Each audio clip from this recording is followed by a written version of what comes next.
A man, immersed in fog, wanders to the edge of a mountain and stares into the wondrous sight ahead of him.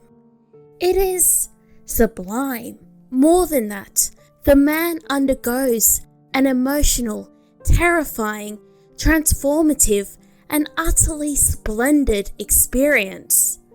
This painting, Caspar David Friedrich's Wanderer Above the Sea of Fog, is a highlight of German Romanticism, which, like English literary Romanticism, emphasized the value of nature, nationalism, fraternity, revolution, the Middle Ages, subjectivity, and the individual. Whilst smitten with these wonderful things, Romanticism knew the power formed from terror, the risks science brought, and the weakness of man. Such is the case for Gothic literature, a significant part of Romanticism. There are terrors, sure, from ghosts to vampires. There's a good reason why Gothic literature manages to startle. However, Gothic literature also draws on the sublime, the subject of this video. Here, I'll articulate what the sublime is and how it relates to Gothic literature and wider Romanticism. I'm Madeleine Jones, and I study history, literature, and culture. Welcome to Snowy Fictions.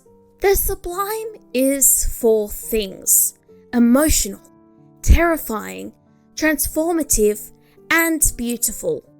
You can find the sublime in nature, in buildings across the old and new worlds, and most urgently, within human beings. Perhaps the sublime is a wonderful case of I know it when I see it. Bram Stoker, the genius behind Dracula, he had a challenge ahead of him.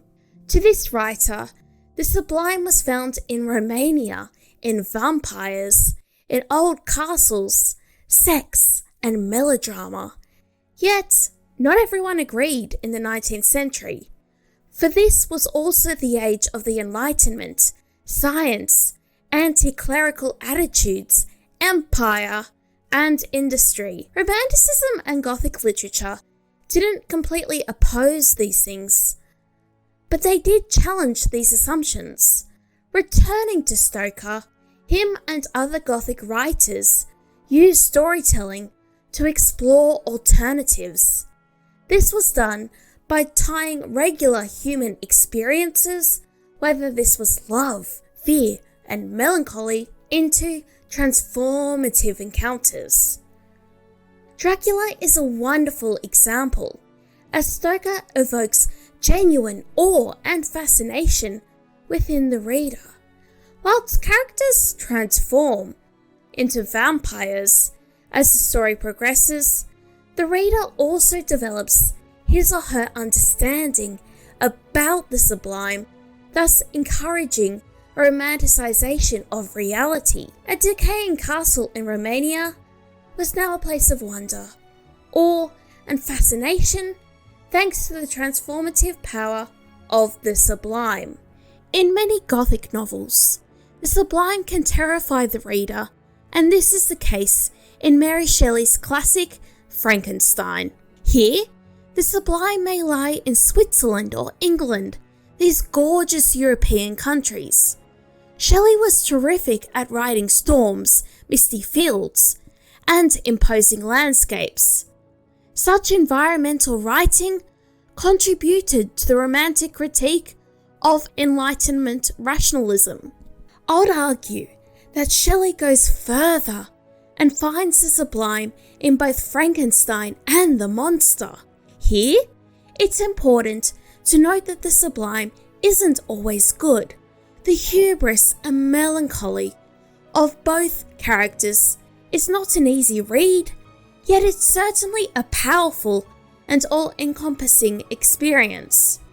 When combined with Shelley's tendencies towards melodrama and terror, it is near impossible to not experience awe and fascination, particularly in the scenes where it is just Frankenstein and his monster talking about human nature.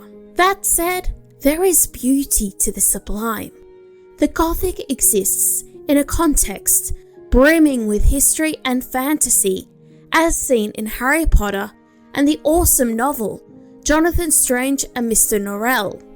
Our characters here go through strange, oftentimes enchanting experiences, so different to the reality the reader has. I have made several videos specifically on Harry Potter, especially in relation to Godric's Hollow and Hogsmeade.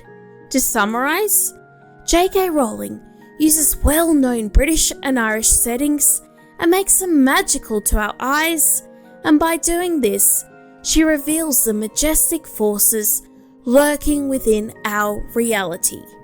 I also must stress the diversity existing within the sublime. Gothic literature is already a cross-cultural event. 2. An author like Elizabeth Kostova, who wrote The Shadowlands and The Historian, the sublime lies in Bulgaria and her bustling cobbled streets, with Orthodox churches and snow-capped mountains. Yet, to Richard Flanagan, the sublime may lie in Tasmania or Van Diemen's Land, Australia's most southern state, and a site for natural beauty and colonial history. Gothic literature and film has a varied view of the sublime. There's not a single building or place which can fully capture the concept. The Gothic is also cross-media. We have Gothic films, video games, novels, comics, tours, buildings and churches, paintings and sculptures, all with their own takes on the sublime. Yet, they all hold one important thing in common: the desire to evoke emotion from the audience or reader. This can be fear, melancholy, surprise, or even joy. So often, Gothic literature is prone to exaggeration and melodrama. This richness, therefore, is the sublime in itself. What are your favourite Gothic novels? Have you been somewhere sublime? Comment below. I'd love to start a discussion about this. Thanks for watching, and if you'd like, subscribe for frequent videos about history, literature and culture. I also have creative writing classes on SKILLSHARE, with a new one about writing better sentences. On top of this, there is a monthly mailing list linked below. Regardless, thanks for watching, and I will see you soon.